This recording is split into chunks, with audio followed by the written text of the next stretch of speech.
मैं एक minute sir. Yes please do. Thank you sir. बैठिए। नमस्ते सर। नमस्ते। बैठिए बैठिए। Thank you sir. आपका नाम रवि सिहाग है? जी सर। रवि, थोड़ा सा अपना परिचय दीजिए हमें, ताकि हम सब आपके बारे में इतना जान लें कि आपसे बात कर सकें। और हम चाह रहे हैं कि आपसे उन मुद्दों पर ज़्यादा बात करें जिन पर आप इंटरेस्टेड है बात करने में। तो आप ये भी बताएं कि किन विषयों में आपकी रुचि ज़्यादा है बात करने में। सर मेरा नाम रवि कुमार सिहाग है। मैं राजस्थान के गांव तीनडीएम, जिला श्रीगंगानगर का निवासी हूँ। मैंने अपना ग्रेजुएशन पॉलिटिकल साइंस, इकोनॉमिक्स और इंग्लिश लिटरेचर से किया है। उसके बाद में सर मैंने यूपीएससी के लिए प्रिपरेशन स्टार्ट की और 1 साल आईआरटीएस के तौर पर काम किया। उसके बाद में इंडियन डिफेंस अकाउंट सर्विस के में अभी मैं कार्यरत हूँ। और सर मेरी hobbies high intense interval training, workout करना और small scale farming experiment, agriculture के विषय पर मैं ज़्यादा रुचि रखता हूँ सर। आप आईआरटीएस में थे और आपने वो छोड़ के आईडीएएस को चुन लिया। जी सर। ये बहुत अजीब सी बात नहीं लग रही सुनने में? क्योंकि जो सर्विसेज की प्रेफरेंस नॉर्मली हम देखते हैं पिछले कई सालों से, आईआरटीएस इनवेरिएबली आईडीएएस से ऊपर होता है। और मेरे ख्याल से आपके लिए भी रहा ही होगा शुरू में। तो फिर आईआरटीएस होने के बाद आईआरटीएस से रिज़ाइन करके आईडीएएस को चुनना, डिफेंस अकाउंट्स को चुनना, ये एक प्रैग्मेटिक फैसला था, सर्विस ओरिएंटेड फैसला था, या कुछ और निहितार्थ हैं इसके पीछे? सर मेरा जो उद्देश्य था वो सर मुझे आगे तैयारी शुरू करनी थी। आईआरटीएस में सर एक डायनेमिक सर्विस है, टाइम कंज्यूमिंग सर्विस है। उसमें सर मैं अपनी प्रिपरेशन को जारी नहीं रख पाता। तो इसलिए सर लागत लाभ विश्लेषण के आधार पर और इंडियन डिफेंस अकाउंट सर्विस के प्रोफाइल के बारे में पढ़ा, तो सर मुझे अच्छे इसमें प्रोस्पेक्टस लगे। तो इस वजह से सर मैंने ये सर्विस ज्वाइन की थी। तो बेसिकली आपने आईडीएएस इसलिए चुना कि टाइम आराम से मिल जाता है, काम कम करना पड़ता है और मैनेज हो जाता है। जी सर। तो ये बात सही साबित हुई उस सर्विस में आने के बाद?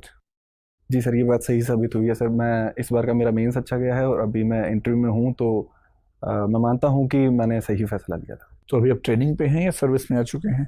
जी सर, मैं सर्विस में आ चुका हूँ, अभी ट्रेनिंग पे हूँ। मतलब ट्रेनिंग जो एकेडमी की है उसमें है या अभी ऑन द जॉब ट्रेनिंग में चले गए हैं? सर मैं ऑन द जॉब ट्रेनिंग में हूँ, अभी पीसीडीए वेस्टर्न कमांड के अंडर में ऑन द जॉब ट्रेनिंग। कहाँ पोस्टेड हैं? सर चंडीगढ़ में। चंडीगढ़ में। ये बताएं कि रेलवे में बहुत समय तक एक समस्या चलती रही जिसको हम डिपार्टमेंटलाइजेशन या कंपार्टमेंटलाइजेशन बोलते हैं। इसमें दिक्कत थी कि रेलवे अकाउंट्स के लोग, रेलवे पर्सनल के लोग, रेलवे जो बाकी सर्विसेज हैं, ट्रैफिक के लोग या इंजीनियरिंग सर्विसेज के लोग, उन सब में इतना गुटबाजी होने लगी कि रेलवे के लिए मैनेज करना मुश्किल हो गया।